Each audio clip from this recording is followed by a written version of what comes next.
Ninth Wonder has been doing some mad stuff here, but I'm good friends with Pierce Freelon, who's been doing things for a while. So definitely, I know folks would be excited to know that.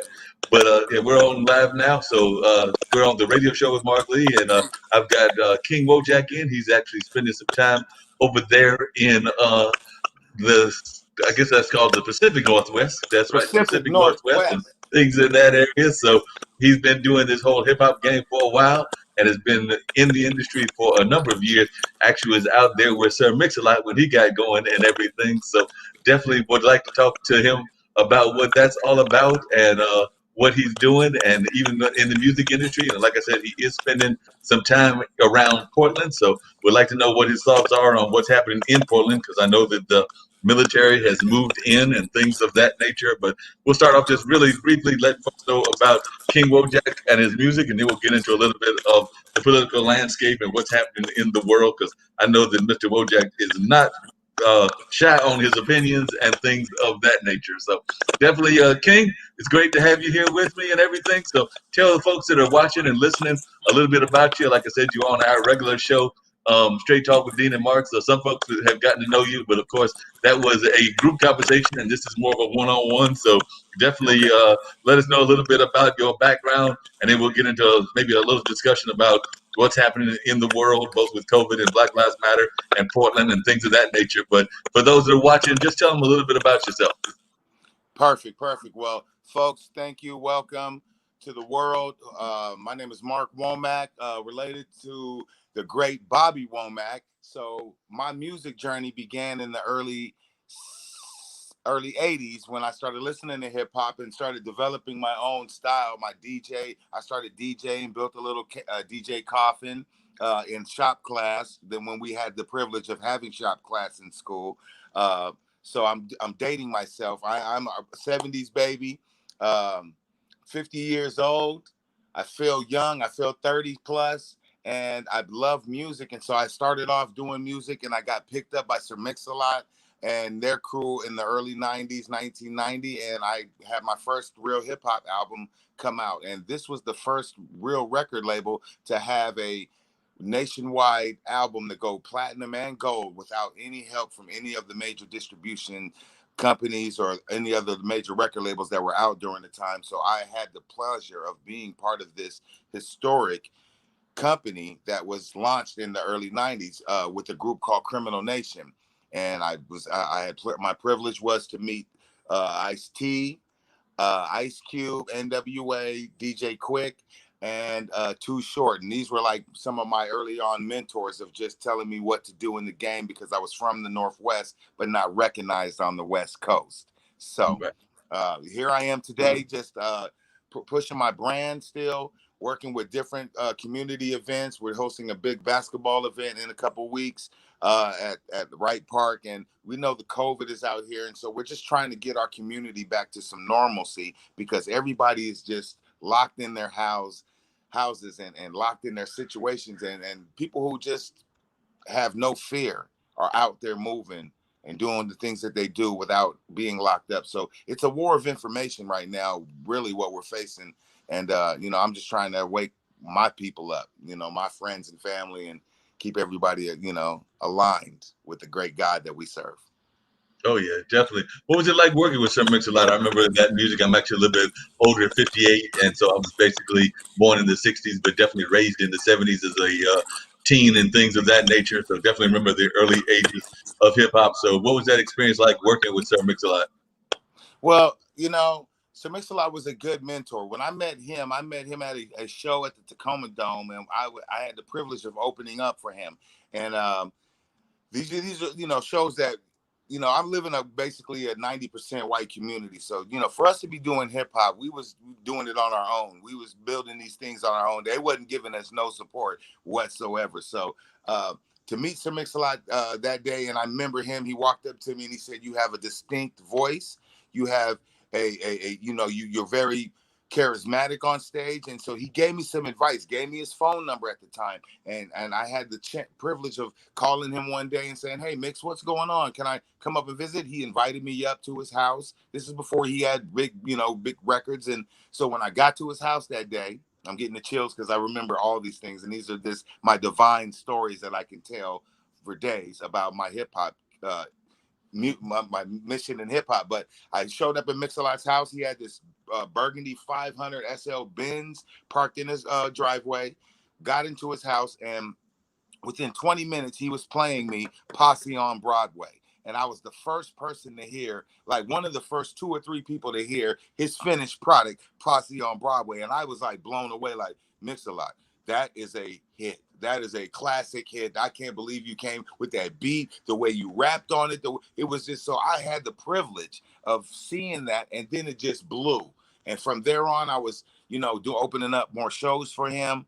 But things became a little hectic as we became label mates because Criminal Nation was not Sir Mix-a-Lot. Criminal Nation was gangster. Criminal Nation wanted to be like NWA, Public Enemy. We was also gaining popularity during that time. So our relationship between our friendship became estranged because of competition. You know what I mean? And then he left Nasty Mix and didn't tell us that Nasty Mix was a crooked company and was robbing the artist. He didn't do that. He went on and signed a deal with Def America and got a whole record deal. And I was still kind of his his mentor. I was still like he was my mentor, so I was still looking at him like, going to his house still, but he would never tell. He's beginning to not tell me the absolute truth, and that's where our relationship. And to this day, he's still my mentor. I still appreciate him, love him to this day, because he put Tacoma on and Washington on as far as hip hop, but he has not put his hand into helping create the music industry that we should have out here today. Well, and how does your own thoughts about the music industry? How are you feeling about the music industry and the way it's working right now? I mean, even before COVID, how was you feeling about the direction that music was going, and in particular the hip hop industry? The hip hop industry was letting, when I step back and look at it, I seen it go from consciousness to gangster to party to bling, let's get money, to now it's just popping drugs and pills and turning up and off subject. I was seeing a young lady the other day. I was at a local black business event at the Wright Park that we had here, and it was like 56 vendors, people out there just having a good time. But the DJ was playing some Megan Thee Stallion, and I caught a young, maybe 13, 14-year-old little girl mouthing every words about popping her Gucci and blah blah blah. And I said, "Oh, this is this is destructive. The hip hop has destroyed our community in some way, by letting that when the industry, the masters got involved, they began to control it and say this is the type of music we want because they knew that the message and Public Enemy and Grandmaster Flash and the Furious Five was reaching the people, and we were waking up, and we were, some of us began mimicking and singing about these things that in our cities and neighborhoods. And my favorite two groups are Public Enemy and NWA. And if I was cooking in the chef, I put some NWA in, and I put some Public Enemy and a little bit of KRS-One and some Rakim and some LL Cool J, and that's where you get Wojack. All right. Yeah. Ah, Mix up that jambalaya and everything. So oh, I'm a definitely. chef. I I'm like to also cook. thinking that you probably got some influences because a lot of times I'm a blues head, and I remember your relative Bobby Womack and things of that nature. So I'm thinking in a lot of ways, hip hop and blues are more related than some of our young people would like to think. So I'd like for you to talk to about that, the connection between the blues and hip hop. Because like I said, you're definitely one of the folks that is of the blues line, but definitely doing a lot with hip hop. But what do you think when folks like even the young folks don't get the connection to blues, but or jazz? But what do you say to those that don't get that connection?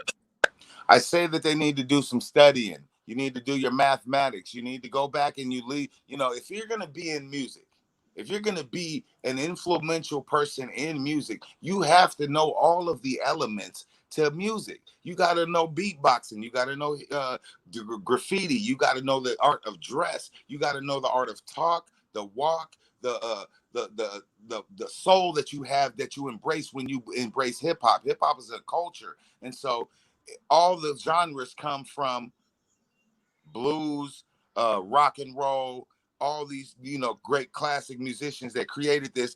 hip hop just took a little bit from everything. We sampled a little bit of everything. And so now in hip hop, we can have a blues record with some rap on it. We can have a country record with some rap on it, and we can put rap on anything. It's basically the glue that keeps this music industry moving and grooving, because, a lot of these other industries they have their own, but worldwide, hip hop runs the business. It runs everything. And you see it in the commercials, you see it in everything that's going on. And I had a brainstorm the other day. Like, I was watching these politicians on TV, and they were coming on with this, even black politicians, they come on with this music, vote for me, I'm here to do this, and all this corny music in the background, and you're not going to get votes from the community. If you put on a little groove and caught my attention, and you had some hip hop or something, and you let me know that you was connected, because that's a that's a subliminal message to let you know, to let the rest of the world know I'm connected. That's why Kanye will get some votes for him being hip hop, for him being real. We don't need no more old politicians and old, you know what I mean? You know what I mean. You don't Right. need none of these old dudes who hate and mad and don't understand and don't want to know and don't want to learn our culture, who hate our culture, but they love to make money off our culture. They love to trick on our culture, but they Yeah. can't stand our culture. You know what I mean? So when the music comes in, and I was told by a friend, dear friend, maybe 3 or 4 months ago, that my next mission was to stop doing hip hop and to go into Tennessee, go to Memphis, Tennessee, and pursue writing for blues. And I have a writing spirit. I can write music all day long, but I always want to be the I don't have a great singing voice, but I have a great speaking voice. I can write poetry and write a rap and spit a rap to you just like that, like conversation. But as far as singing, reaching out to the people, and then having, I got a, a joint, I got a gene in my mind for it, but I just want to go and sit with some blues artists and learn how to construct some blues. And 2 or 3 weeks there, I'll probably master it easily. And I'll have a Oh, blues album. And Chris Stapleton, I'll be working with the greats, because he's a great country artist that caught my attention at a concert 4 years ago with Tennessee Whiskey, and I was at this concert walk. It was a country western concert. I'm maybe one of 100 black people there out of 5,000, 6,000 people. Rebel flags everywhere. Rich white folks and stuff. I'm over here kicking it with these folks, and they're playing hip hop during the intermission. So it's a country western concert. Darius Rucker is headlining. Chris Stapleton's opening up for him. I seen Chris Stapleton, blew my mind. His voice is phenomenal, and I just the blues song that he sang, Tennessee Whiskey, just melted on me. And I went home and found out who he was, and ever since that, then 4 years ago, I've been procrastinating, but I do need to kick my butt into Memphis, Tennessee, and do some some blues. oh yeah. Well, So we'll be looking for that blues soul album, because I can tell that you definitely got that flavor, and there'll probably be some serious tunes. I'm a big fan oh of man, what they call I'm gonna be Southern Soul, swinging, which I know baby. I'm gonna Bobby's be a part swinging. of. But I'm a big fan of that as well. So definitely, I enjoy that kind of sound. I was just wondering, what did you think when you heard one of your fellow hip hop artists wanted to jump into the presidential race, and Kanye decided to jump into that race? I don't, there's so many elements to this hip hop in this world that we live in right now. So without revealing too much, it's like an onion. And so the surface of the onion is flaky and everything, but you got so many layers to this thing. And at the center is, in my opinion, pure evil. Pure, just pure evil.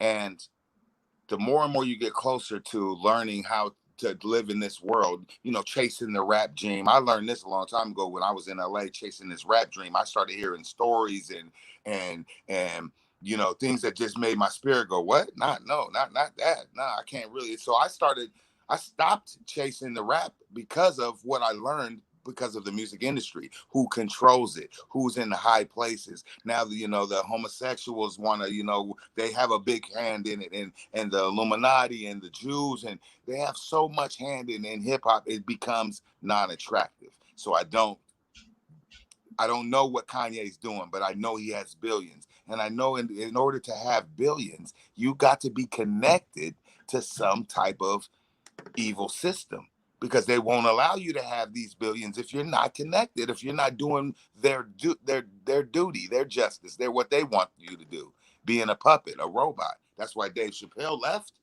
the industry, because he found out that this is what you want me to do to have money. I'm cool. Give me my money. I'm out. And I found out a long time ago that it's just pure evil in the music industry, in the entertainment industry. And I used to hang out in Hollywood for maybe 10, 15 years, just trying to chase this dream, trying to be that rapper, trying to be in the Hollywood scene. And I would meet so many people. Quincy Jones, I would meet LL Cool J, I would meet DMX here, I would meet so many people, but I just they were different. They were not normal human beings. They were not cool. Like, they recognized my loving spirit and my open spirit and my ability to meet people and greet people, but they were shut off, and I knew something was wrong. And so I even met Jam Master Jay, fam, and gave him my CD, and that was going to be our break in the industry, because he was loving guerrilla music. That I had an album called Guerrilla Music, and he was loving it. And he was also real good friends with one of my partners, because we all met in a hotel at in LA, at this hotel in a elevator, and he came down, and we just clicked with him, exchanged numbers, and from there we started growing with Jam Master Jay until he was murdered. And 50 Cent, God bless him, he was involved in somehow with these, Jam Master Jay and so he comes out with Gorilla Unit. Mm-hmm. Okay, I remember that. real shortly after that, but when I met Jam Master Jay's cousin Fonz in Vegas one weekend, we kicked it, and Fonz let us in on. He remembered the Gorilla Hog. He remembered us, and so this connected us to a bigger story to say, well, maybe 50 Cent bit some of this idea from Gorilla Hog and Gorilla, because we was like, we're Gorilla Hogs, and Jam Master Jay loved that song, and he was like, they called me from the limo, and one day it was bumping in the limo, and my partner was with me. He was like, man, Jam Master Jay bumping your shit, he loving it. Rest in peace, Jam Master Jay. But I got stories, man, and I just know that at some point my truth has to come out.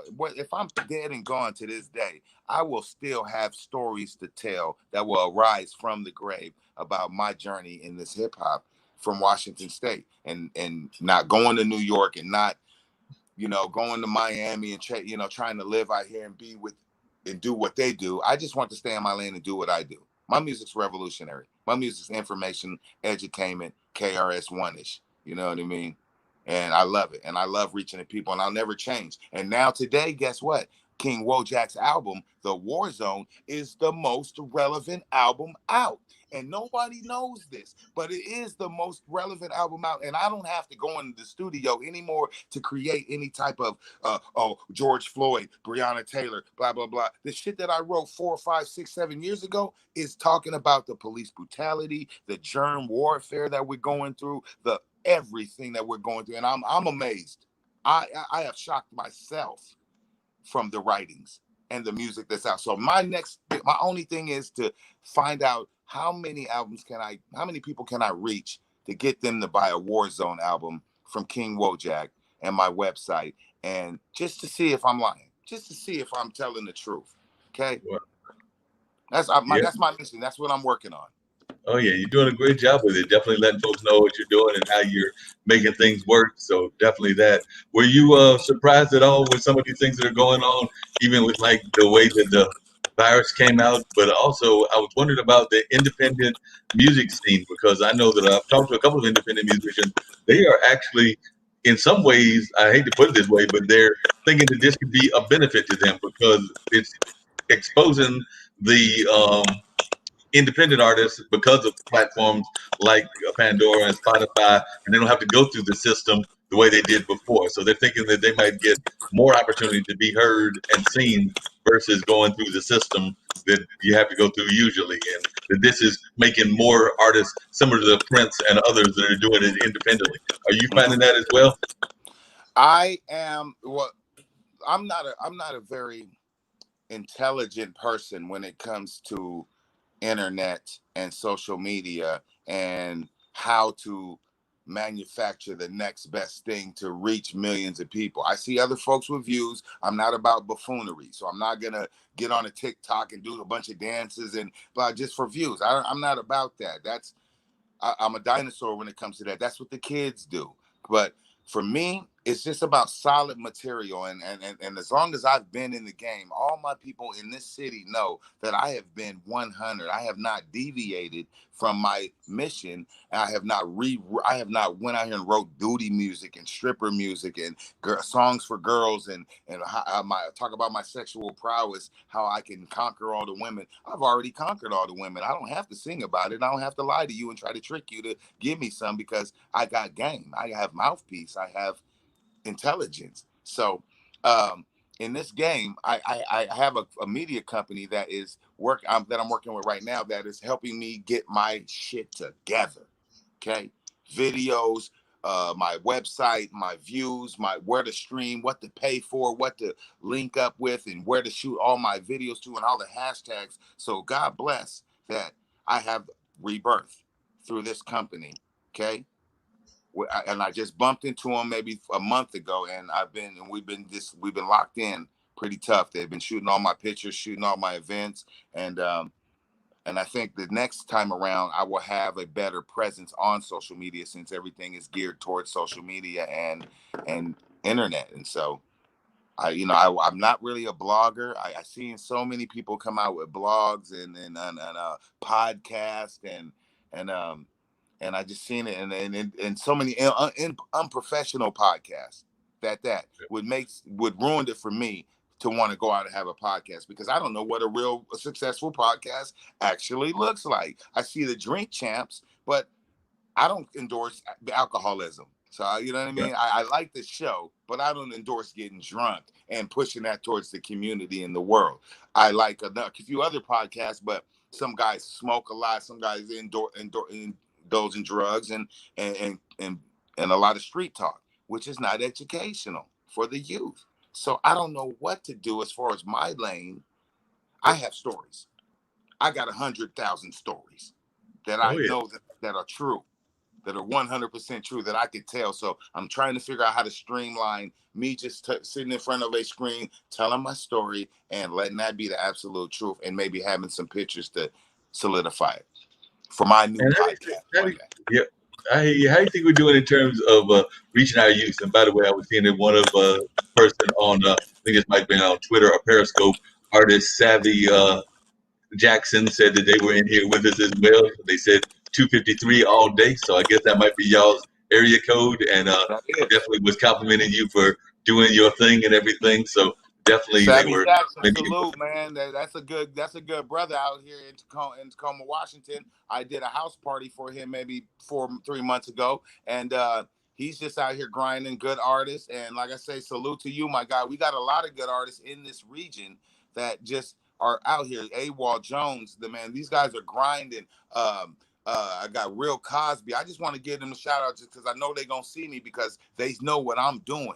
And so they're gonna want to be on your show next, and I appreciate the opening and the outlet, for me to be on these things because without it, I'm just a guy sitting at the house playing with my music, trying to put together a basketball event for the community, and not really believing in this COVID crap. You know, I've been unemployed.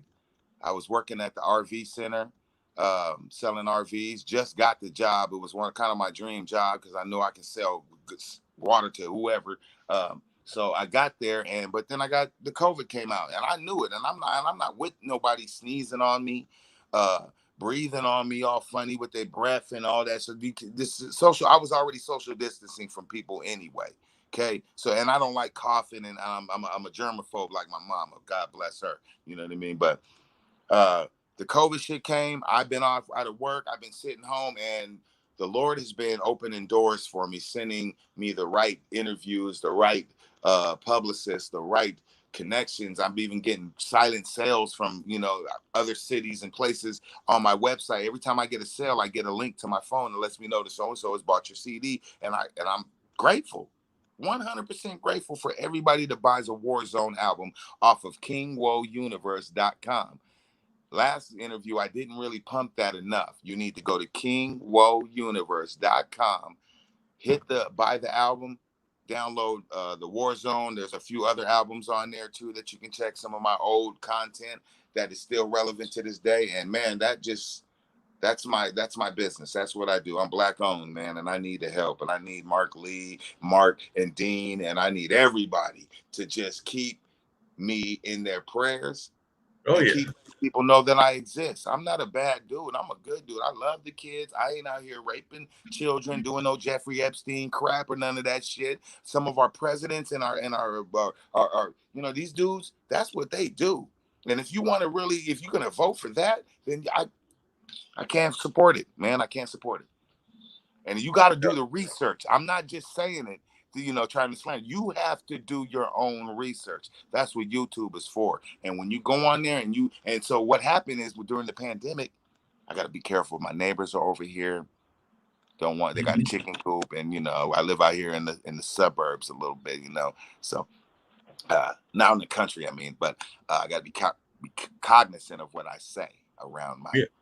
neighbors. But COVID came, and what backfired on America is people went home and YouTubed and learned some real shit, and they said, "What? I can't believe this." And people who YouTube, God bless them, they've got the truth out there, but people said, "Man, this shit ain't real. There's something wrong. There's something funny about this." And everybody knows there's something funny. And then the media is steadily pumping it. So we already know that it's a scam demic. That's what they're calling it, a scam demic. There is a real virus out there, and it is really making people sick. And if you have underlying conditions, you're already in cancer and you're already halfway dead anyway. Boom, COVID-19. Then the doctors get $38,000 for saying you got COVID-19. They get 25,000 or 15,000 for just diagnosing you as COVID-19. That's how they're getting their money. So, listen, if I went to the doctor today, healthy as I am, as healthy as I feel, drinking smoothies and taking my vitamins and black seed oil and everything, they're going to say Mark Womack got COVID-19 and I'm asymptomatic. I don't believe that shit. I hear you. What are you thinking about what's going on in your area of Portland? Because like I said, a lot of people have been watching Portland on the news because of the military and some of the people coming in there, and I guess they're trying to do stuff with some of the early protesters. And I do know that there was a lot of mix of folks in there protesting. I think it was mostly white folks protesting, and not Right. mostly brothers and sisters. But they've been moving in on the military there and in Chicago. But what are some of your thoughts on that? Man, God bless them.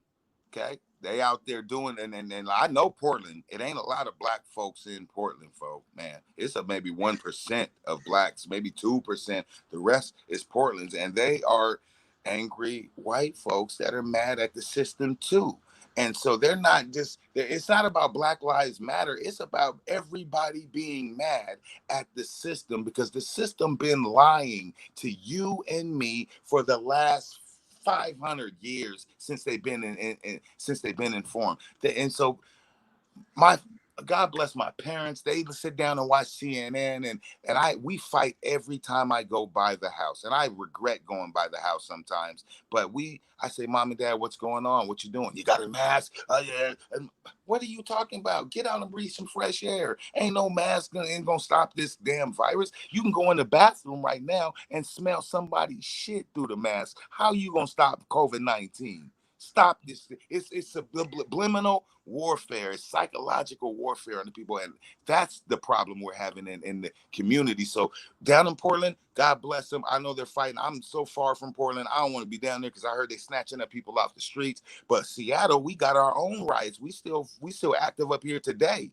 We still having riots and people getting snatched up off the streets there too. So Seattle, Portland, all the centers where the uh, the people who didn't vote for Donald Trump. That's why the military's there, because we're not voting for Donald Trump and we don't care. And Donald Trump and everybody's out that's out is rioting basically against Donald Trump. And that's why the military's coming in to quell them. And the military should take their asses home because these are American citizens. And trust me, they haven't brought out the guns they got, but they got the guns. And you keep pushing them and you keep killing them and keep snatching them up and keep treating them like cattle. And so, man, these white folks gonna come out with them guns and you're gonna need military. You're going to need some other countries to come in and help you because these motherfuckers got guns. Yeah. Every household that around me, that let me tell you something, fam. Every household in Tacoma, Washington, in Seattle, Washington, that I know of, and I can sense it because I'm a vibrational person. I know every household got at least $1,000 worth of guns, $2,000 worth of guns in their household, and weapons and ammo, and Wow. waiting for it and want it. Okay, we got white boys rolling around here in trucks, man. They mad because I'm in a nice Chrysler 300. They looking, they dirty, and I can see the looks. I can see what's going on. The shit is shifting to hating, to a lot of evil. And I'm trying, and when I tell people like this, don't let these devils pull you down to their level. That's all they're to do. The Karens, the people that come up to you and say, "Hey, you're not supposed to be wear a mask." Oh, they're mad at themselves, and they're mad at something, and they need to have a opponent to, so they come and pick you. They pick the right one. I might whoop Mhm. your ass. Somebody might whoop your ass, but don't let them pull you down to that level. So I just put my hands on and just pray for them and keep on moving. Okay. But I'm not the one. Okay. I'm not the one. Too black for your fear is what my shirt says. I know that's right. I'm I not don't the blame one. you at all. Yeah, that makes a lot of sense. How you feeling about the way education is going? 'Cause I know when I was growing up, I remember music being in the education system. I remember that there was a lot more music things happening, but it seems like that's not even important as much as it used to be. So, what are your thoughts about the way that music and the arts are taught in our school system? We have to, man, listen, it's sad, but this American democracy was an experiment, was a test, and it ran too far, too long. Everything in America has to be closed down and revamped, rebuilt with black people in mind. This Mhm. shit was built without us in mind. It was only built for them and them to control what we do since they couldn't control what we do. Okay. So they found a new way to control us through the schooling, through college, through education, through jobs, through all these things. So now these people are jumping these hurdles and stuff day in and day out. And it's still just it's too tiring for us. We're just everything has to be revamped. We need reparations, and I do believe firmly that we need exodus out of Oh, yeah. America. We need reparations first. We need a free and clear passport, and we need to be able to choose what country will have us and where to go. Unhinged. Don't bother me. Let me get on the boat, plane, or whatever, and we're out. Because these folks are not going to give up what they stole, and that's a sickness.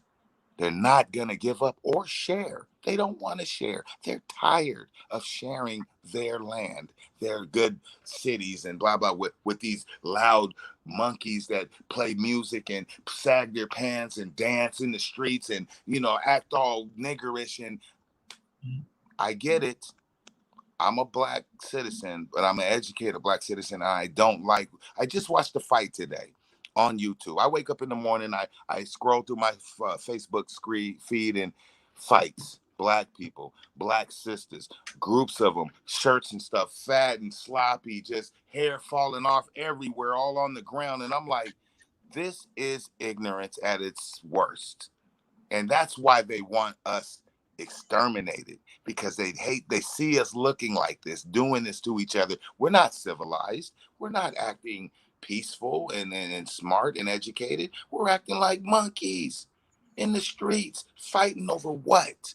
Men? I don't get it. I don't get it. It's ugly. Our people need education. White people need education. Everybody needs re-education Oh, so yeah. we can live together, because it's all about education. It's ignorance. Okay. These white folks in the South, I've been to the Mhm. South. I've been to Atlanta. I know that it's a different level but there's intelligence down there, but it's a different level of the way you move. I tried to survive in Atlanta for a month and a half, and I felt out of place because I knew too much. I said too much. I didn't know when to speak and how not to speak and how to speak. I just had to get up out of there, come back home to this spot. This is the best place that I found for people to live if you want to live peacefully. It's racism up here. It's, trust me, it is. But they they let you live. They let you do things, you know what I mean? As long as you ain't out here doing the dumb shit, we can eat. We got nice houses and we surviving out here, but it's still that era of racism. So it's all over. And I just want our people to be able to come together as one, find some great leadership, some great movement leadership, and some great military. We don't have our own military. We don't have nothing, you know. And we need to move. We need to take this down south to Mexico and then a little further where they'll have us and where it's sunny and it's warm all the time. And we ain't got to worry about the 15 different weather patterns that we have here and the hurricanes that only hit America, the tornadoes that only hit America consistently year after year. Why is that? Yeah, that's just crazy. You're right about that. So Year after like when year. they talk about hip hop, they talk about, of course, the New York scene and of course the West Coast scene, and then there was Dirty South in the Atlanta. But is there going to be a new Portland scene, or y'all going to create a new scene that's going to be strictly a Portland kind of scene or a Pacific Northwest kind of scene? Do you Well, already have it, or are you looking at creating your own style that'll be different from, say, the West Coast rap or the New York rap or the Dirty South rap? well, that is what it is at right now. See, we're Portland is in Oregon.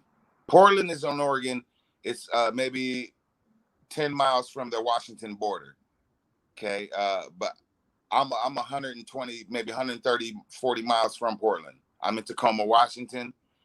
I'm 30 minutes from Seattle. Okay. So Seattle's our capital.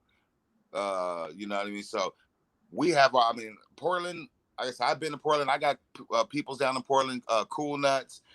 He's basically the Wojack of Portland. You know, me being Wojack, I'm basically like the KRS One of wherever he's from. You know, I'm basically the LL Cool J of New York. You know what I mean. I'm the Nas of of Washington State. Okay, Right. so here, Portland is as Cool Nuts' area, and that's a good a partner of mine. And um, I like Portland sounds. Portland has a really good scene. They have a good music scene. They're really supportive. It's kind of almost still hippie-ish in Portland. You know what I mean? Everything is still hippies, but they have hip hop. Um, they got the gang element out there too, but I think it's dying down. I think people are waking up, man. These gangsters are waking up and starting to realize that we really at war with another element, and we need to stop looking at colors and looking at each other like, what's your problem, And so I get it. We're all up, and then now you get people looking at you crazy because you ain't got a mask on, or you don't wear your mask all the way on your face because you can't breathe. Right. It's 90 degrees out here and you want me to wear a mask in the wind outside? Man, I slapped the lawmakers for making that law. Man, and it's just getting out of hand, bro. It's really getting really out of hand. It's starting to be mass racism now. It's starting to be you can't come into the store, and just and so I'm so awoke that when I went to the store the other day getting gas, I knew somebody behind the counter, and two white people came in with no mask, and he said nothing. And I had my mask on because I already knew they was going to ask me to come with a mask on. But two white people walked in. It's a North End area. And so I know white folks ain't wearing no mask. And if you want their money, you ain't going to ask them to wear no mask. You just going to accept their money. But if you want to, stop me because I'm coming in, sir, because you think that I got COVID or you have some preconceived notion, and I don't got time for that type of energy. Screw you and that bullshit thinking that you have. And I might not spend any money with you. I got to Yeah, go. yeah, that makes a lot of sense that you got that attitude, and I can definitely understand that. By the way, your artist Savvy Jackson was mentioning some group called Do Cool Nuts or something like that. So I don't know if that's another group or something that you might have Cool been. Nuts. He talking Yeah, about Cool Nuts in Portland. Yeah, Cool Nuts in Portland is the mayor. He's the mayor of Portland. You know what I mean? Like I would be the mayor of Washington State as far as hip hop. So Mix-a-Lot is the key. He's the president, but like I said, he's doing his thing. He's in the radio. He didn't want any other artist to get the fame. He got stingy. He's like, man, he's seen how these white folks treated him for having Baby Got Back and Posse on Broadway, and they rolled out the red carpet for him. Got a nice house in Auburn, 7-car garage, drives the nicest cars. He's getting the money. He wanted to be the only one living this life in Washington State. He didn't want Criminal Nation to have it. He didn't want E-Dog. He didn't want Maharaji and some of the people in his crew to make it. He didn't want them to have it. He wanted to be the only guy to get it. And not, It's sad, but that's the truth. Well, yeah, it's a shame. I think folks need to reach out and help others. That's always what been my attitude was. If you go out there and you try to reach out and help others and things of that nature. So tell folks a little bit about the songs that you said would be very relevant to today. So what are some of the old songs that you did, and what are some of the new things that folks can look up on your new album that are relevant today? And what are some of the lyrics that are relevant in your mind about those songs? I just did a video the other day with my media company, angelographymedia.com. Make sure you look them up, Angelography Media. Just did a song called NWO. Now on my album, I got 14 songs. I did a video called Why You Treat Me So Bad. That's on YouTube right now. You, you know, the video guy, he was a young kid. I was just giving him some work, so it's an okay video. In my life, I've never really shot great high-end videos until now. So NWO is going to be out probably by next week, and it talks about being locked up in America. In America, it talks about the drugs. It talks about the president. It talks about just everything that's going on today. It's the most most realest song that I got on the album. I got a bunch of songs on there, but the lyrics are just real deeply well thought it out. Visions of the future of what I thought that America would be if it continued down the path that it is on, and it all just came into fruition because I knew that racism was not in. My light to racism was when I was 10 years old and I was standing on the street in Tacoma as a kid looking for my dog, and two white boys rolled up in a brown truck. Remember it to this very clearly. Rolled up in a brown truck, sprayed beer in my face, and told me, "Nigger, go home." You know what I mean? And they rolled off. And I went in the house and asked my mom, "What was that about?" And she said, "Hey, there's going to be these type of people in this world that's going to not like you. It's going to affect you." So uh, you can imagine, I've been very militant since then. At 10. I knew this shit was weird. I knew these folks was tripping, and all my incidents that I've had, I've been blessed by. I've had prayer. My mom and dad, my grandma, my family. I come from a praying family, praying Christian family. Prayers have got me to where I'm at today to be able to talk to you at this very moment. Prayer. Yeah, So my I can lyrics understand those reflect prayers are very important and things of that my nature. lyrics reflect my lyrics reflect the fact that I am very grounded in prayer. My lyrics reflect that I am very awake in the system, that I am a knowledgeable about history, about Black history, because when you can Google pictures of 100 white folks standing around a man that's hung, cut up and this mutilated and all that, and they're laughing and giggling. When you can Google them type of pictures, then you know that this evil still exists. And them folks that are in them pictures back then are the judges, the lawyers, the police officers, the sergeants, the captains, that they're family members of them family members of them families that did all these lynchings and stuff. These folks have not been brought to justice since then. We live with them. We live with their grandchildren. We live with their friends and their families and all around us. That's the real reality of America. They have not been brought to justice for the lynchings and the murders and Tulsa, Oklahoma, and Rosewood, and man, Mississippi, and all. I mean, come on, man, really? This is an illusion we are living in, and I Yep. am not living in the illusion. I am fully awake, glasses off, open, and I see the shit for what it is. And for me to keep surviving, I have to be mentally crazy. I have to be, and I think everybody that's in America is mentally crazy. You're going crazy because you're holding on to something that you don't even know nothing about. Re-education. Oh yeah, we got to get some re-education. There's no doubt about that. And I saw that one of your other fans was saying that education is the most important, and they were also saying that there's a lot of undercover racism in the Portland area. So I know that that exists. That it's not always Oh, the overt racism, but it's the kind of like folks that are doing it under the table and not letting you know that they're as racist as they are. yes. Listen, sir. If we in Tacoma, Washington, maybe 1,000, 2,000 blacks. Seattle, maybe 1,000, 3,000 blacks. Okay. Olympia, 2 or 300 blacks. You go outside of there, you ain't got no blacks. You got a few in Everett. But outside of there, it's cities after cities after cities. Man, you better not. You better not show up over there acting like talking Black Lives Matter, or you know what I mean, being too militant around them. Man, you'd be in the bushes. You'll be in the woods somewhere, fam.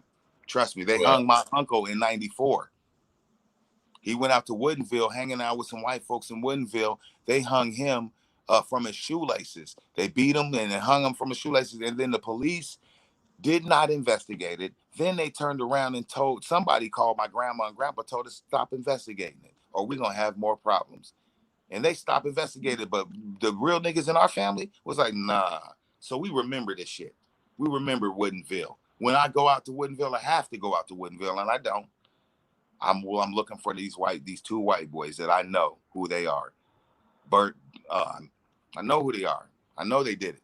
Okay, so we live around it, and in Portland, it's even worse. You only really got black people in Portland. Outside of Portland, it's Medford, Oregon. It's Whiteville. Okay, don't fuck around. So we're well, just a small percentage in this Northwest over here. We will need help if something goes on racially out here. We will need immediate assistance on the spot, because we will be in trouble, man. We're outnumbered, we're outgunned, we have nothing. So that's why I said we got to exodus. That's why we got to move, because these folks waiting for this type of shit. They want this war. They go to the gun ranges every day, spend hundreds of dollars practicing shooting targets. This is in their psyche. They want the beef. I don't want the beef. I want peace. I yeah, want to be in Africa with some sisters dancing around me and eating good food and fruits and vegetables and the sun and just life. no, yeah, that I'm makes a lot 50 of years sense. old. I'm 50 years old. I want life now.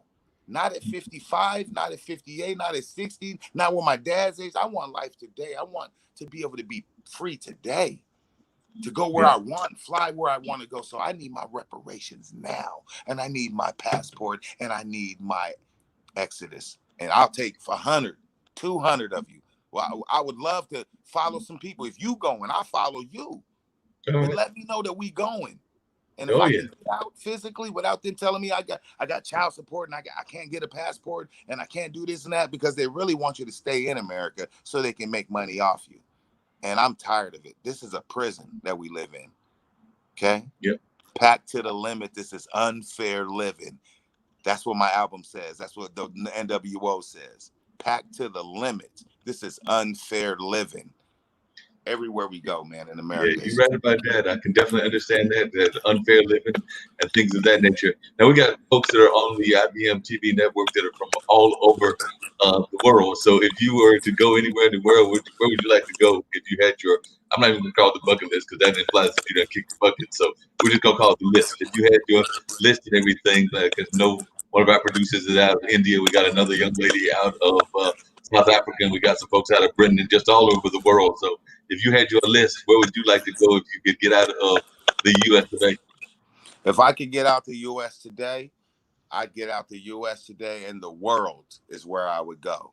There would be no stopping me. Wherever my music is playing, wherever they need a revolutionary, wherever they need my energy, because I bring energy. I don't Yeah, bring negative energy to you. I don't come down there, I'm doing bad and blah. I come with the juice. I come already ready to go, energized up. When the sun hit me, I'm ready to go. I know who I am, and I know what I can do with this mic, with the beats that I make, with production, with hosting, with love, with just we teach boxing 3 days a week down at the Wright Park Center. I know what I can do for your community if I arrive. Okay, because I'm doing it for my community. So if Africa want Mark Womack or King Wojack, man, buy some albums first of all. Okay, yeah, and get to know me through my music, and let me know if you really want me to come, because you're gonna see that he has a revolution element to him. He talks some real shit, and he don't play, and he's pretty intelligent. God damn, let's have him come on down here and hang out with us. And I'll be in Dubai, I'll be in South Africa, I'll be in Egypt, I'll be wherever the people are loved and need love and want Wojak. Too black for your fear, baby. yep. Come That on. sounds great. That sounds The like a war good zone. idea. good attitude. We're gonna try something that I've not tried it but a couple of times, but I was listening to you and hearing your powerful conversation, and I pulled up a couple of your YouTube. So we're gonna see whether we can get this song on that you did called "Wake My People Up." So tell folks a little bit about what "Wake My People Up" is all about, and I'm gonna see if we can't get it to play on here and everything. Man, I got So so I many think we can do songs. that. So let's see if we Okay. can't get "Wake My People Up," and if you would tell folks a little bit about what that's all about. How about this? How about this? How about you download Why You Treat Me So Bad? That's the perfect one. This one, I Wake My All People right, Up. we'll It get has to some that one visual too. to it. Hold on a second, I'll find that one too. But I think we got this one real quick. But we're gonna see if this one works. We're gonna try to download that other one as well. Yeah, see if it works. I'm just sitting in my studio trying to wake my people up. Yeah. But the devil ain't playing, and I know we don't give a fuck. Let me walk the way I'm supposed to walk. Let me talk the way I'm supposed to talk. Let me breathe the air I breathe. Let me post up on the block. Let me sing a song for life. Let me sleep all through the night. Let me wake up in the morning, brush my teeth and kiss my wife. Let me eat some grits and eggs, roll a blunt and get some head. Mow the grass and hedges, wave to the neighbors bumping reggae. Let me drive the car and drive. Let me make it back alive. Let me call my mom and dad, even though I'm over 45. Let me walk my dog to the park after dark without the law tripping. Is it my skin or is it the way that your system got my people in condition? I pray for my children to move from the land of the demons and devils. While I must stay for the fight and give it my all for my people to rebel. Settle? No. We in the last days of everybody ready to murder or fight fire. I'm just ready to melt snow and lay in the sun, away from the guns, yeah. Praising the God, yeah. Love everyone, yeah. I'm just sitting in the studio trying to wake my people up. But the devil ain't playing, I know he don't give a fuck. Let go. I'm just sitting in the studio trying to wake my people up. Wake up, yeah. Wake up. Devil ain't playing, I know he don't give a fuck. No, he don't give a fuck. No, he don't give a fuck. No, he don't give a fuck. No, he don't give a fuck. No, he don't give a fuck. No, he don't give a fuck. No, he don't give a fuck. No, he don't give a fuck. Watch your weed. Watch your weed. Watch your weed. Watch your weed. Watch your weed. Yeah. Watch your weed. Yeah. Watch your weed. Yeah. Watch your weed. I'm just sitting in the studio trying to wake my people up. The devil ain't playing. I know he don't give a fuck. That's right. All right, that was "Wake My People Up." So yeah, they could hear that one and everything. So no doubt they got a That's little right. taste of what that was all about. What was the other one that you told me that I should try to find and see if I can get Why that one you on? treat me so bad? Come on, Why you America. treat Are me you so That's hold bad? right. on a second? Let me get that rid of that. It's called what again? King Wojack, why you treat me so bad? All right, we're gonna see if we can't find that. While I'm looking for that one, if you would tell folks a little bit about your thoughts, just in general. We've been touching on a lot of it just in the general conversation, but if you would tell them what your thoughts are about where we are in this particular year and everything. But we would love to hear what you think about how we're doing in the world and how we can do better. So we're definitely gonna check that out and things of that nature. And then we're gonna get on to why you treat me so bad because I just found that one. So I believe that's the one that you asked for. But I'm gonna pull that one up in a second. But what are some of your Thank you. thoughts about the way that we're going in the world and whether it's going in a good direction, a bad direction, or what some of your thoughts are in that regards? Okay. That's good. As a human being, I want to be respected for my knowledge and my journey. 50 years as a black man in America, one felony because I argued with some females. But other than that, never did coke, never did any weird drugs, never did no heroin or anything. I've only smoked weed my entire hip hop career. Okay. Um, I wanted to be respected because I'm 50 years old and I'm getting ready to move into a more of a grown man age. And so when I think about the things that I've been through and what I see the world going through and what I know as a human being today, I just know that we need, like I said, my whole thing is I preach education, re-education. A lot of folks are just mad and upset and angry because they have no education. They have no knowledge. They're mad at self. They're mad at themselves. They don't like where their lives are at. So they're mad at your life. They're mad at you. And half of the rest of the world, I don't know what their education levels are.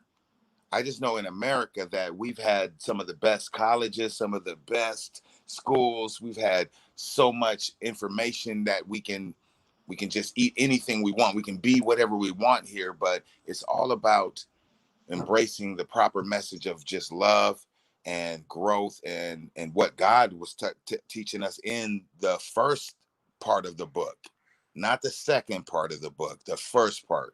I'm talking about Deuteronomy, the Exodus, all the real the first book was more realer to me, and people were more held more accountable for their actions. Eye for an eye. You couldn't kill somebody and then not be killed because it's an eye for an eye in them days. Now you got Jesus dying for your sins, and you could kill anybody you want and be like, Jesus, thank you, forgive me, please. I'm gonna keep out and go kill some more folks. So our spirituality, our community is sick.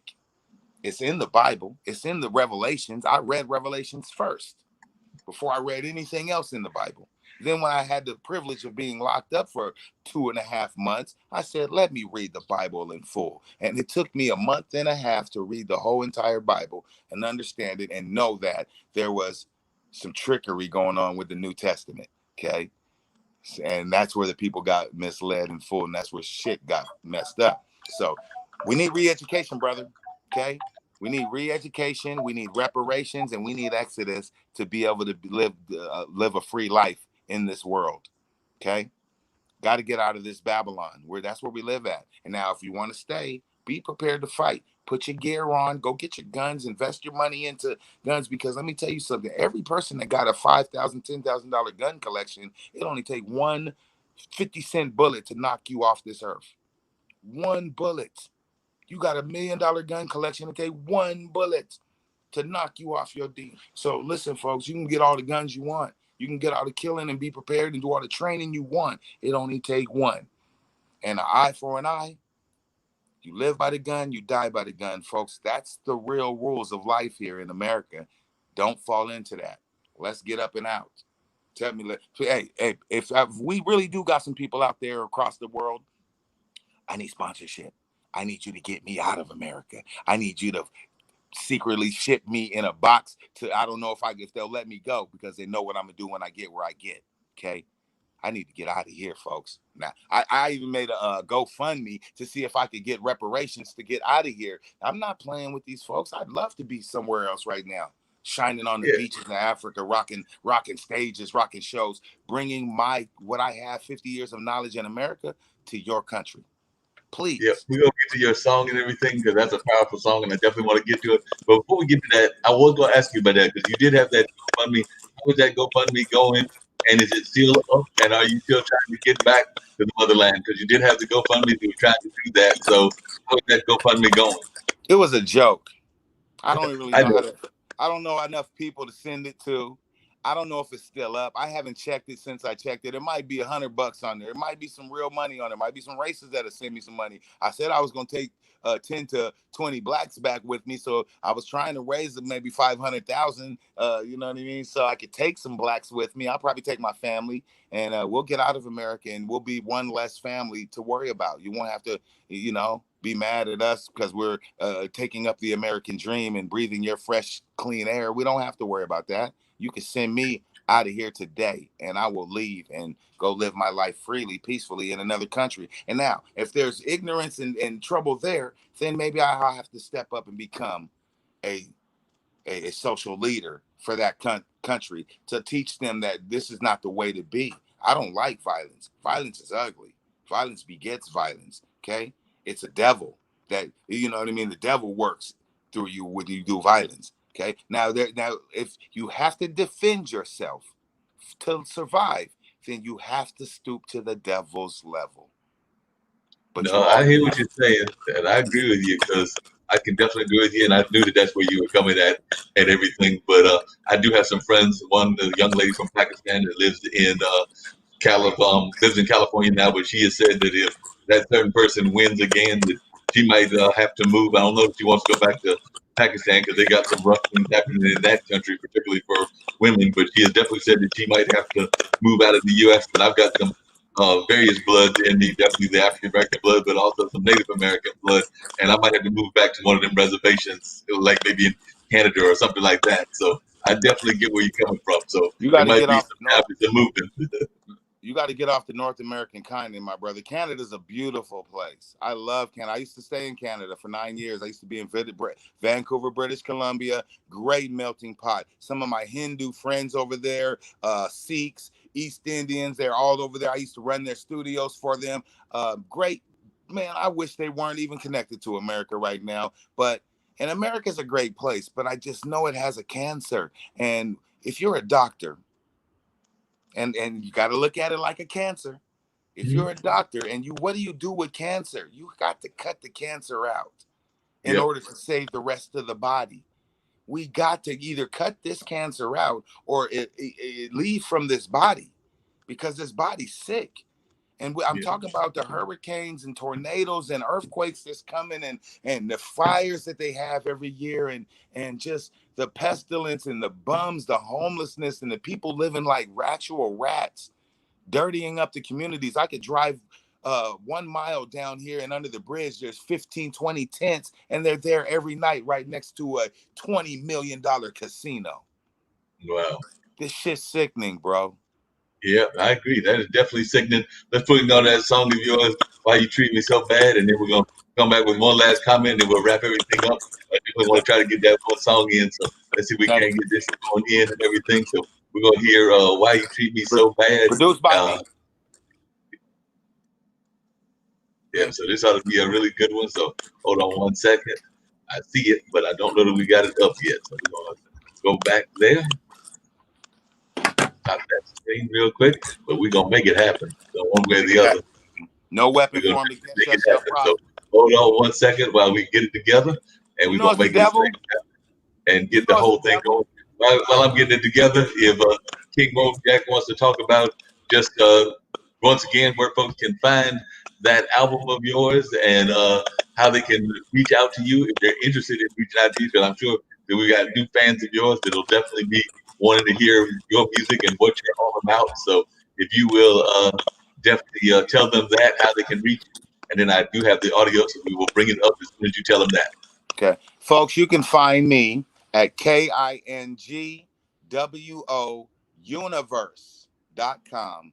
You can go there. You can see my story. I'm just building my webpage to be able to have clothing for sale, shirts for sale, jewelry for sale, because I do believe in the stones and the rocks and the precious jewels that are all around us that keep us guided and protected on this earth. So I want to have a whole store for you to be able to just buy or just even mimic or just hey, this what he's doing. I like that. I like what this brother's doing. That's all I'm doing is setting up something for you to like what I'm doing. It's all positive energy. It's not phony, it's not fake, and I am not out here to mislead the people, because we have all been misled already, and now we need education and movement in the future. So when you buy this album or you support a King Wojack project or anything, then you know it's going not just for me, not just for my children, not just for my legacy, but for the community that I live in, to help them rise up above the evil that's around us every single day. And I mean that wholeheartedly from the bottom of my heart, folks. This is real out here, and I appreciate having this platform and Dean and Mark Radio for asking me these questions and allowing me to talk. And sometimes I remind myself of my mother when I get to talking. But when I'm around my mother, I don't talk because she do all the talking. And I'll be like, Mama, please, please, please, please be quiet. I love you, but shut the hell up. But shout out to all my Tacoma folks out there, man. Please share this video. Please contact Dean and Mark for your videos and information, and man, keep supporting these platforms. And like I said, I don't have no idea how I'm reaching or who I'm reaching, but I know if I'm reaching somebody, the Lord has blessed us today. Okay, thank you very much. Here's my No new problem. We're video. gonna put on this song of yours, and then I'm gonna come back and tell you a little bit about that story about having relatives that talk a lot and things of that nature. But we're gonna play it on this song right now. Highlighted how racial tension, Yes, sir. bias, even what social scientists call unconscious bias, can escalate. This spring and summer, those concerns have taken on new urgency and given to national attention as otherwise routine abuse Never blew up like most niggas claim they would. All you tried, how could you really blame the hood? I refrain from shit. My lyrical ability to go back to the source kept a nigga on a good trip. I was taking shit that would give me really bad pain, but I chose my hardcore back with trucking ashtrays on a long trip. Swerve once, lights out like the song skit. I take a bong hit, bounce to the metronome, beats bang. I cover my ground like the catcher zone. Never still a bass like you a bass head. I didn't listen to what Snoop and Dr. Dre said. No gin and juice, just chronic in Washington was known for the best bionic. We had it poppin'. I know them niggas who was serving it. Trips to LA had them gangsters on that purple shit. Real talk, even Canadians grip walk. While Wojack was laying in the cup up in hip hop. I'm a nomad, serving these old bags. Put a bag over your body, blow a hole in your shag. While the devil fucking me off like I stole a jag. All he wanna do is see a nigga with a toe tag. Shot up and locked up in the plantation with house niggas working hard for the plantation. Treat me so bad. I don't know why, baby. Why you treat me so bad? Why you do me the way you do? Why you treat me so bad? I can't take it no more. You keep hurting me before. This is not what love's about. Hey, I talked to my savior, but he didn't answer back quick enough, so I was faced with some real bad behavior. Couldn't trust my neighbor, my brother, or my mama. They lend a helping hand to bust you in the face with drama. I law like Osama, been lounging in the city where everything is moving from ecstasy pills to ganja. Your honor, I'm guilty of surviving inside of this wicked forest, trying to eat what you provide for us, but damn, it's porridge and fake meat and salty noodles in the ghetto cabin. The prosecutor of the court, he's a fucking faggot with a stab lagging behind his paper, working us to death. Like they gon' lock up every nigga till there's none left. My niggas get gunned to death for nothing. The rest left, and who really gon' defend Black America from their destruction? Devil concussion, hysteria rushing over the population, and none of these rap niggas ain't saying nothing. Treat me so bad. I don't know why, baby. Why you treat me so bad? Why you do me the way you do? Why you treat me so bad? I can't take it no more. You keep hurting me and before. This is not what love's about. I wanna know. You think that you look like him. But wonder what I feel is the most powerful man in the world. His seek to be a vigilante. He spends his night speeding from north to south with his bare hands. Hey, fuck the Pope and all of the vampires, raping little young kids in the church choir, then acting like America ain't on fire. No prayers for the ghetto, but they love liars. Politicians keep taking from the poor, promising no taxes and no wars. Then turn around with the devil and giggle. Bomb Iraq for oil and Iran for missiles. Africa for gold and diamonds, slave and aid. Anywhere he put his feet, he finds something to trade. Killing us how they behave. They claim they own the land and put a tax on every child, woman, and man. You can't live on the earth unless you have some cash. Find a job and then you gotta work off your ass and crash the bars just to drink away the pain. This life was never meant to be this way. Why Insane. you treat me so bad? I don't know why, baby. Why you treat me so bad? Why you do me the way you do? Why you treat me so bad? I can't take it no more. Manish Al-Sindor explored this issue further now as part of our Race Matters reporting. All right, then. Yeah, definitely a great song right there, and definitely very powerful. And I was just going to tease you, and I know about those family members that talk a lot. I've got those in my family as well. I've actually was just at mom's house yesterday, and I've been at some other relatives' houses over the last several weeks or months and everything when I've had the opportunity. Not so much now with the COVID era and everything, but definitely when I popped in there, I've got those relatives that will definitely, even if you tell them to speak at an engagement for 2 or 3 minutes, that 2 or 3 minutes might wind up being 10, and if they have their way, it might even turn into 30 minutes to an hour. So definitely don't have those family members that love to tell the stories, love to tell the tales, and can keep them coming at you for a long time. Oh, no doubt, no doubt, no doubt. And it's all love, Cool. you know what I mean? We all Oh have yeah, dysfunctional families, fam. I mean, everybody's not, this American thing, this life thing, man. I don't know what it is. There's no rules. Nobody wrote it down for us to follow instructions. The Bible was our only closest book, and that's all my parents and all my family has really read is just the Bible. And they focused on the New Testament. So I'm dealing with a bunch of New Testament blacks around me that just are so tuned into what the government says and so controlled and I'm a believer of Willie Lynch and stuff, and I know it's working in our family. I know it's working in our community. Willie Lynch is working hard at keeping us down and keeping light-skinned blacks hating dark blacks, and just stupid reasons for us to not come together as people, as one. And the last thing I got to say is the only way God, the true God that we believe in, the spirit, the energy, the magnificent energy that he is, can come back and save us from this madness is if we come together as a unit and bring him back. Because the only way God works through humanity, and he gave us all his powers to become who he is and do what he is. And so we're not even using all our full potential as human beings. But if we came together, and that's why they keep us separate. And that's why the COVID is out here. And it's a real thing, it's a real evil tool they're using to keep the people separate, because they know if they come together, God is there. You understand what I'm saying? When oh he yeah, comes, when the humanity comes together, God is there. When humanity is separate, locked up in their houses, evil can prevail. He can do what he wants to do.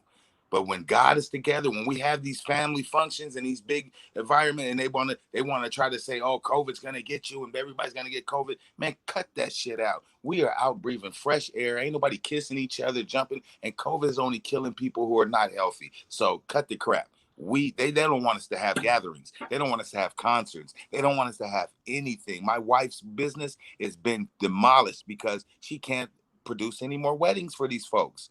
She's been in business for 15 years. Now she's a small black business, and then she can't do anything with none of her $500,000 worth of inventory, couches and linens and stuff like that. So this is a war on people, on humanity, and COVID-19 is just another tool. What's next, folks? Huh? Y'all yeah. gotta wake up. We gotta wake up, fam. And maybe I'm the crazy one. My aunts think, I went around my aunt's house yesterday. She think I'm crazy. I'm looking at her like she crazy. But the thing is, they locked in their house not doing shit, and I'm out moving around doing shit, getting money, having a good time, letting the Lord bless me because I'm not living in fear. And fear is of the devil. So all these people out here living in fear, that's what the devil wanted. And he Yeah. accomplished it. That Okay? makes a So lot of sense what you're saying and everything, and I agree because definitely one of the things that we talk about here on IBM.TV is unity. I know that a lot of my executives, they're all about unity and unifying the races and the nations, and also trying to have some financial freedom and some other freedoms, so and serving the underserved. So a lot of the things that you are involved in, they are also involved in. So I know that they will probably be reaching out through me to see if we can't get you back on a regular platform. Maybe you can have you do a thing with us on a regular basis, but definitely they are all about unity and the unity of humanity. Because, like I said, we have producers from all over the world as well as shows from all over the world. So they're about creating unity and not all this division. And I agree that sometimes, whether it's our own culture, meaning the African American culture, or the world culture, there's a lot of divisions, and a lot of these divisions can be healed and they need to be healed. So definitely, I appreciate you being on, King Wojack. You were a great guest, like you were the last time. So I definitely appreciate you being on, and I look forward to having you back. But you had one other point you want to make, go for it. one more thing. The Lord said, why don't I just produce a small 5-minute segment for your platform about information, about news from Washington State, period.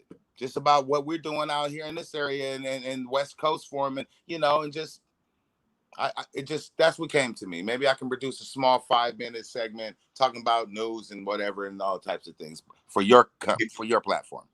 All right, we would love if you would do that. Definitely appreciate that, and definitely I would love if you produce little 5-minute segments and you can bring them in whenever you feel like it. But definitely that would be great. I'd appreciate that. Thank you for having me, my brother. I appreciate it. Thank you for letting me talk. And God bless to you and your listeners and followers. KingWoUniverse.com. Please follow me, like me, buy some of me. I love you guys. Black power. Peace to the people. Let's go.